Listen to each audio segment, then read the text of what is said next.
Terima kasih Anda masih menyaksikan debat publik. Pada Rabu 20 November 2024, debat terakhir calon bupati dan wakil bupati Nganjuk yang digelar di Merkur Surabaya Grand Mall berlangsung sengit. Debat yang disiarkan langsung oleh TV9 dan KPU Nganjuk ini menampilkan 3 pasangan calon atau paslon dengan isu-isu penting terkait kehidupan masyarakat Nganjuk. Paslon nomor urut 2 memberi apresiasi kepada guru dan tenaga kesehatan selama COVID-19. Menurutnya, semasa COVID mereka menjadi garda terdepan. Untuk pertanyaan tadi, kami akan berusaha di bidang pendidikan memberikan kesempatan yang seluas-luasnya untuk anak-anak yang putus sekolah. Kami akan memberikan bantuan yaitu berupa pendidikan yang lebih tinggi seperti kejar paket B atau mungkin kejar paket C. Kemudian untuk kesehatan kami mengapresiasi sekali kepada para dokter, nakes, bidan yang kemarin selama COVID sudah berada di garda terdepan. Mudah-mudahan bila kami menjadi kepala daerah dan wakil kepala daerah, kami akan memberikan insentif yang lebih untuk kesejahteraan para tenaga kerja.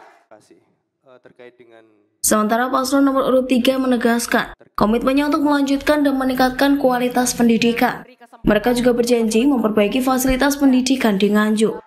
Terkait dengan yang tadi disampaikan, yaitu pertama terkait dengan hal pendidikan. Di sini pemerintah sudah hadir bahwa untuk seluruh siswa SD dan juga SMP sudah gratis untuk belajar. Dan juga kita telah memberikan beasiswa kepada semua yang juara kelas di masing-masing SD dan juga SMP. Selain itu, kita juga akan terus melanjutkan di mana kita akan mengadakan beasiswa untuk perguruan tinggi.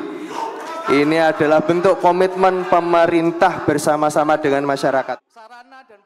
Di sisi lain, paslon nomor urut 1 mengkritik isu pendidikan, menekankan pentingnya perbaikan infrastruktur, terutama untuk akses sekolah yang aman dan memadai, karena banyak siswa di desa-desa yang harus menempuh jarak jauh.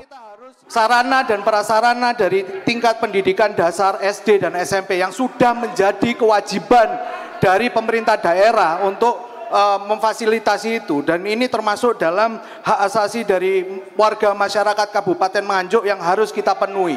Dan ini juga untuk kemajuan Kabupaten Nganjuk selanjutnya, karena kalau misalnya secara infrastruktur dan sarana prasarana masih belum mencukupi, masih harus pindah desa untuk hanya sekolah SMP. Ini pertama, kalau misalnya anak terjadi apa-apa di jalan, yang dosa iki ya pemerintah daerahnya, Bapak Ibu semuanya. Jadi tolong jangan hanya bilang lanjutkan. Masyarakat Nganjuk bukan hanya sekedar data saja, tapi benar manusia yang perlu untuk dipenuhi hak-haknya. Terima kasih. Debat ini semakin memanas dengan pertukaran argumen tentang program kerja masing-masing, terutama di bidang pendidikan dan infrastruktur. Meskipun penuh ketegangan, ketiga paslon menunjukkan komitmen untuk berkontribusi bagi kemajuan Nganjuk jika terpilih. Dari Nganjuk, Riko Purnama melaporkan.